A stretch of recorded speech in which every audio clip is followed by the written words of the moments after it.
পশ্চিমবঙ্গের রাজনীতিতে নতুন শক্তি হিসেবে আত্মপ্রকাশ করল জাতীয় ইউনিয়ন পার্টি অর্থাৎ জেইউপি। কলকাতা প্রেস ক্লাবে আনুষ্ঠানিকভাবে দলটির ঘোষণা করা হয়। দলটির প্রেসিডেন্ট হয়েছেন সৈয়দ রুহুল আমিন এবং কার্যকলাপে যুক্ত আছেন ফয়সাল আলী। দলটির পক্ষ থেকে জানানো হয়েছে তারা রাজ্যের সমৃদ্ধ ঐতিহ্য এবং আধুনিকীকরণের মধ্যে ভারসাম্য বজায় রেখে কাজ করতে চায়। উন্নয়ন অধিকার এই মূল মন্ত্র নিয়ে শিল্প, কৃষি, শিক্ষা, স্বাস্থ্য ও শোষণমুক্ত সমাজের উপর জোর দিচ্ছে জেইউপি। অন্যান্য দলের মতো তারকা প্রচারকের উপর নির্ভর না করে জেইউপি স্থানীয় নেতা, শিক্ষক ও পেশাদারদের মাধ্যমে নির্বাচনীয় লড়াইয়ে নামতে চায়। এছাড়াও পরিযায়ী শ্রমিকের কল্যাণে অভিবাসী কল্যাণ বোর্ড গঠন এবং রাজ্যে রাজনৈতিক হিংসা বন্ধের প্রতিশ্রুতি দিয়েছে এই নতুন রাজনৈতিক দল। চলুন দেখে নেব বিস্তারিত। আমরা আমাদের আলোচনার মধ্যে আসবো, আপনারা হয়তো কনফিউজ হবেন। তার আগে আমি আপনাদেরকে 2021 সালে একবার নিয়ে যেতে চাই।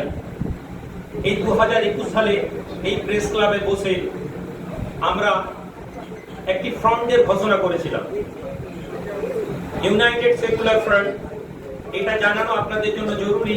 অনেকেই আমরা খুব দ্রুত এই সোশ্যাল মিডিয়া যুগে ট্রোলিং নিউজের পিছনে ছুটতে ছুটতে আমরা ভুলে যাই যে আমাদের পিছনে ত্যাগ তিতিক্ষা কি ছিল, কোন মানুষের আমরা মনে করি না। ফলে আমরা দ্রুত যা দেখি তার উপরে আমরা সিদ্ধান্ত। ইউনাইটেড সেকুলার ফ্রন্ট 2021-এ কলকাতা, মুর্শিদাবাদ এবং মেদিনীপুর, পশ্চিম মেদিনীপুর, পূর্ব মেদিনীপুরের কিছু ইন্টেলেকচুয়াল মেম্বার মানুষ যারা মনে করেছিলেন যে সরকারের কাছে আমাদের আওয়াজ পৌঁছাচ্ছে না, ফলে ঐক্যবদ্ধভাবে আমরা একটা ফ্রন্ট বানাই। যে ফ্রন্ট গঠন করা হয়েছিল প্রায় 13-14টি দল, এবং এই 13-14টি পলিটিক্যাল, নন পলিটিক্যাল মানুষদেরকে নিয়ে আমরা এই প্রেস ক্লাবে ঘোষণা করেছিলাম, এবং যা ডকুমেন্টস আমাদের কাছে আছে। এবং যদি আপনাদের কোনো মিডিয়া আছে, কিন্তু গ্রামের মানুষ আজকে তারা, যদি আপনি গিয়ে দেখেন, হাজার হাজার পূর্ব মেদিনীপুর হলদিয়া বন্দরের লোকেরা কাজ থেকে বেরিয়ে আসছে।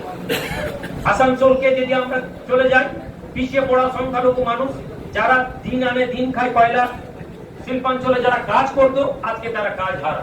হাওড়া জেলায় যদি জুট শিল্পে আমরা গিয়ে দেখি, ফ্যাক্টরিগুলো বন্ধ হয়ে গেছে। এই কথাগুলো আমরা সবাই জানি, কিন্তু আপনাদেরকে এটা বুঝিয়ে দিই।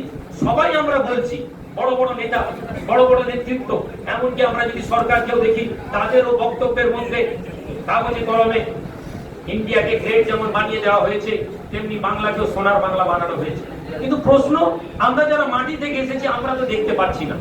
আমরা এই আওয়াজ সরকারের কাছে দীর্ঘদিন ধরে তুলে ধরেছি, কিন্তু কোথাও না কোথাও আমাদের মনে হয়েছে সরকার এটাই প্রয়োজন মনে করে, বা সরকারের নীতি এটাই, সরকারে থাকার জন্য যারা আওয়াজ তুলে তাদেরকে গদি দাও, যদি তারা গদিতে সন্তুষ্ট না হয় তাহলে তাদেরকে ভরে দাও। আপনারা, আশা করি আপনারা বুঝতে পারছেন ভরে দেওয়ার অর্থ আমি কি বলতে চেয়েছি। আমি আপনাদের কাছে আমার বক্তব্য নির্ধারিত করব না, শুধু আপিল করব যে আজ যারা আপনাদের মাধ্যম থেকে বাংলার মানুষ আমাদেরকে দেখবেন, আপনারা আপনাদের সহযোগিতা, আপনাদের নৈতিক সাপোর্ট যদি আমাদেরকে দেন। একটা স্টেপ আমরা শুরু করেছি, যে কদম, যে পা বাংলাকে নতুন করে আশা দেখাবে। কিন্তু আমরা এখানে বৃহত্তর কোনো আপনাদেরকে স্বপ্ন দেখিয়ে আমরা ভোট হাসিল করতে আসিনি। আমরা এসেছি বাংলার মানুষের সচেতনতা বৃদ্ধি করার জন্য। আমাদের বিশ্বাস, এই সচেতনতা আগামীকে বাংলার একটা সকাল দেখাবে, যেটাকে আমরা প্রভার ডাক নাম দিয়েছি। এই প্রভার ডাক আমরা 2023 থেকে প্রত্যন্ত গ্রাম অঞ্চলে কাজ শুরু করেছি। আমরা চাই এই প্রভার ডাকের আওয়াজ আগামী ইলেকশনে বাংলার মানুষের কাছে নতুন করে পৌঁছে যাক, এবং বাংলায় আমরা যেটুকুন জায়গায় আমরা আমাদের মতন করে মানুষের কাছে পৌঁছাবো, মানুষের সহযোগিতা এবং সমর্থন পাওয়া যায়। ধন্যবাদ, ভালো থাকবেন।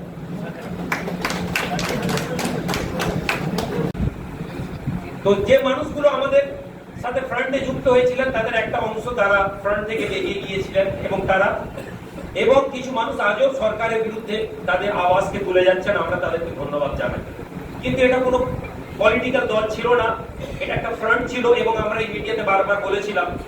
এবং আমার মনে আছে কোনো এক সাংবাদিক বন্ধু আমাকে প্রশ্ন করেছিলেন যে ইলেকশনের আগে এরকম অনেক দল আসে, আবার ইলেকশনের পরে তাদেরকে আর পাওয়া যায় না। এবং আমি আপনাদেরকে স্মরণ করিয়ে দিই, যদি সেদিন কেউ থাকেন, আমি বলেছিলাম আমি 2021 প্রেস ক্লাবে কথা বলছি, আমি জানি না আমরা কতটা সফল হতে পারবো, তবে 2026-এর ইলেকশনের আগে আপনি আমাকে আবার এই প্রেস ক্লাবে ন্যায় এবং অধিকারের লড়াই দিয়ে আপনি আমাকে দেখতে পাবেন এবং আমি আমার কথা লিখে শিডিউল কাস্ট থেকে বেশি খারাপ। এবার ওনার জন্য আমরা ক্ষমতাতে আসলে জাস্টিস রাজেন্দ্র সচরকে আমরা দিল্লি থেকে ডাকবো, ওনার যে রিকমেন্ডেশন আছে সচর কমিটিতে সেটা ইমপ্লিমেন্ট করব। আপনারা মনে আছে, আপনারা জার্নালিস্ট, তাহলে ওই রিকমেন্ডেশন থেকে কোনো একটা রিকমেন্ডেশন দেখান যেটা মমতা ব্যানার্জি ইমপ্লিমেন্ট করেছে। নাম্বার 1। দ্বিতীয় কথা, আপনারা জানেন ওয়াম ফান্ড জামানাতে ওয়াকফ বোর্ডে ওয়াকফ প্রপার্টিতে অনেক লুট হয়েছে। তাহলে মমতা ব্যানার্জি বলেছিলেন কি আমরা আসলে আমরা ওয়াকফ যত সম্পত্তি লুট হয়েছে তাদেরকে আমরা রিটার্ন নিব আর ওয়াকফ সম্পত্তিকে কাজে লাগাবো মাইনরিটি ডেভেলপমেন্ট জন্য।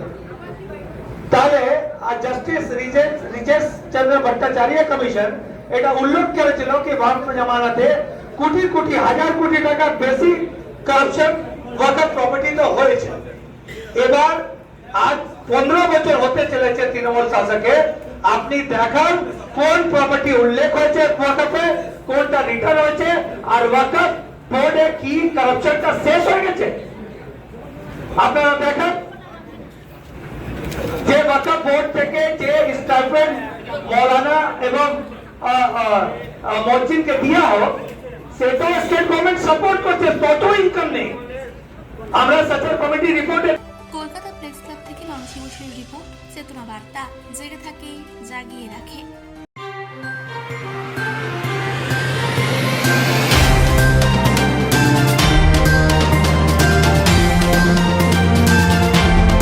চেতনা বার্তা, জেগে থাকে জাগিয়ে রাখে।